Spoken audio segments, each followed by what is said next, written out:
The issue of confidential funds, we have received audit actions from COA regarding the confidential funds of the OVP. We have submitted our responses, and we assure our full cooperation, the ongoing and unfinished audit. Honorable Chair. Thank you, Madam Chair. Madam Chair.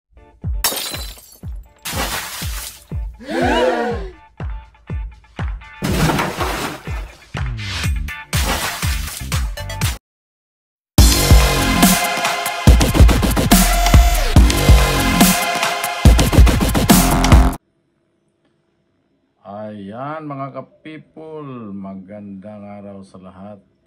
Ngayon atin na namang tatalakayin ang kwento dito tungkol sa budget ng OBP. Kung bakit ito mga kongresista ay kinukulit at binubusisi masyado itong budget ng OBP. Samantala naman sa ibang ahensya or example natin sa presidente, automatic pasado sa loob lamang ng 10 minuto o 15 minuto. Ayan po ay tapos na. Kaya siguro ang mayari dito pag matapyasan yung budget o mabawasan ng kalahati, sigurado tayo pagpipistahan ito ng mga kongresista dahil ito po ay ililipat nila sa ibang ahensya na sila po doon ay makapagkuha ulit at malapit sa kanilang mga distrito.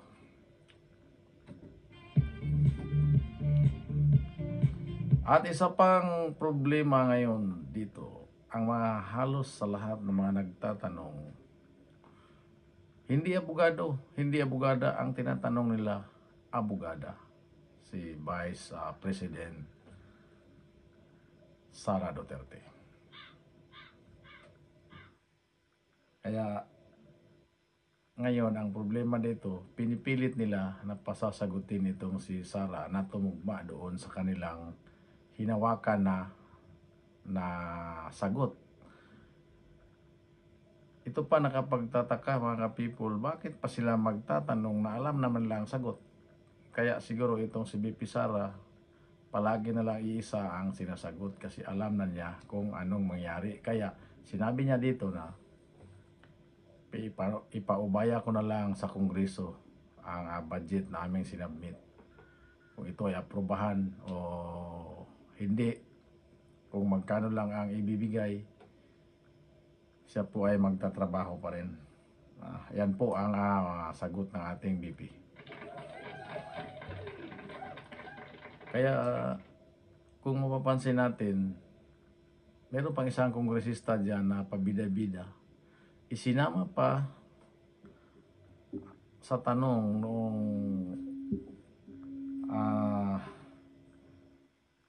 alkalde pa sa Davao, itong si Vice President natin, sinasama pa sa tanong yung intelligent fund. Kaya tuloy ito ay binara ni dating presidente ng The opportunity to defend the OVP 2025 budget proposal. By question and answer, I will leave it to the House of Representatives to decide on the proposal. So, masasabi natin dito na si BP Sara ay ginigisa at niluluto. Pero kahit ano pang gawin nila at gigisahin nila, ayaw talagang kumukulo. Hindi kumukulo ang mantika. Kaya nahirapan sila. Kaya hindi na ito sumipot sa pangalawang sa mga sumusunod na pagdinig dahil alam na niya ang mangyayari dyan sa Kongreso. Hintayin na lang natin yung mga pahayag ng ating Commission on Audit o sa COA. Kasi lalabas talaga ang katotohanan kung iyan ba ay kinukurakot, iyan ba ay nilustay o niwaldas ng ating OBP ang budget na ibinigay o ipinundo noong nakaraang taon sa 2024. Yan po ang ating hintayin kung ano ang mayroon.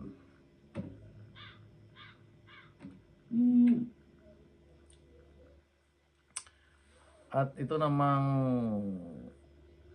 ibang kongresista nagtatanong dyan, congresswoman or congressman, akala mo kung sinong magtanong kung sa kanilang distrito ay sila ay mga perpekto. Nagkakataon lang silang nandiyan nakaupo at magtatanong. Pagdarating ang panahon na sila naman ang tatanungin, sa tingin nyo, makasagot kaya itong mga gunggong na ito?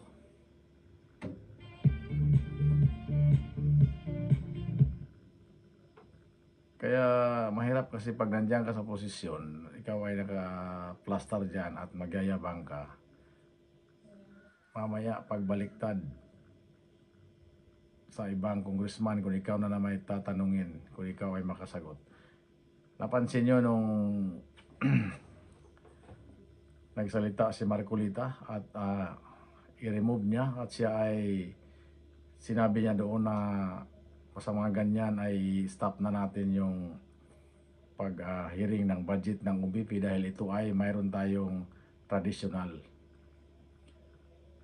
Pero ginigiit pa rin itong yung Harang Queen, ito bang tinatawag lang ng Harang Queen, si Kimbaw. At kung mapansin niyo mga ka-people, itong si Kimbaw, napakadaming mamahaling gamit, relo, arios, earrings, no? Earrings, mga bag, grabe. Sigurado ba tayo na lahat na binibili niya diyan ay sahod lamang o saan galing? Baka mayroon din silang mga malalaking business na pinagukunan. So hindi din natin alam mga ka-people, kaya kailangan nating bantayan o bawat kilos sa mga kongreso o sino man diyan sa Senado na mga mambabatas diyan na belongs doon sa mga kurakutis, kailangan nating banatan para hindi naman maging kawawa ang ating mga kababayang Pilipino. Kasi marami dyan ay nagugutom ngayon dahil sa mga sobrang mahal ang mga bibilihin natin ngayon. At napansin mo ba itong kanilang ginisa, si BP Sara, isang ordinaryong mamamayan na galing sa Davao, isang nagsimula sa Vice Mayor o Alkalde ng Davao City, ay napakasimpleng pamumuhay po ang itinuturo nito at hindi ito ini-spoiled ng kanilang ama na ating dating former president, Rodrigo Roa Duterte. Kaya kung mapansin mo, itong si Kimbo ang nagtatanong, napakalaki ng earrings mga ka-people, mamahalin yung mga sinusuot. Yung kanyang earrings parang julin ang kalaki, samantala itong kay BP Sara ay parang kulangot lang o kugmo lang sa Bisaya yan mga ka-people. Pero yung mga nagtatanong, napakatindi, mayaman. Pero pagdating ng mga sumusunod na araw, ito ay marami kasing mga vlogger dyan na nakamonitor. Sigurado tayo lalabas at lalabas dyan kung sino ang kurakot dyan, kung sino ang naglustay sa pira ng taong bayan. Sigurado ako lalabas yan at sana ay imbestigahan rin yung mga nag-imbestiga ngayon yung mga nagtatanong ngayon, yan naman ang ating tatanungin sa mga sumusunod na araw, kung sila ba ay makasagot.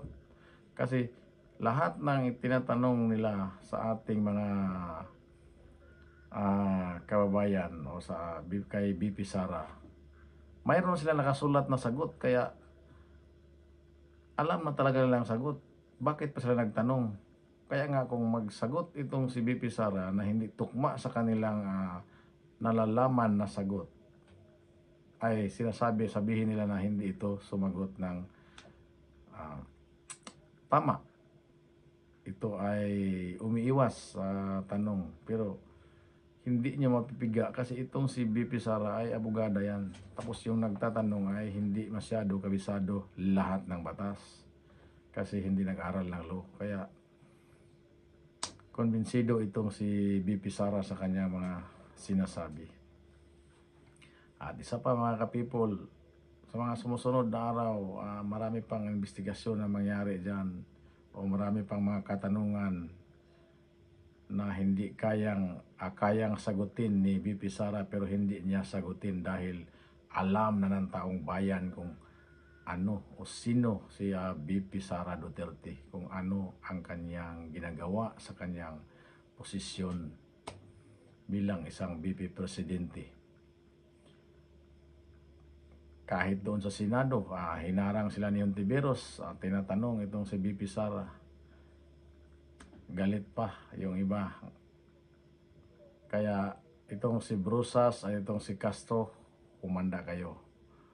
Pagdating ng ilang linggo o ilang buwan, mabaliktad kayo mga basta kayo sigurado. Ikaw, Congresswoman Castro, Congresswoman Kibaw at Brusas, maghanda na kayo sa inyong mga sagot. Kasi kayo na naman ang tatanungin sa mga sumusunod na araw. Hindi lang sa mga Senado o kasama niyong Kongreso, pati na ang mga taong bayan ay magtatanong sa iyo. Alam natin na ang social media ngayon ay isang napakalakas o itong isang people's power na dyan sa social media. Kaya mag-ingat kayong lahat. Maraming salamat at don't forget to share this video and subscribe, support my channel, Mr. Bohol.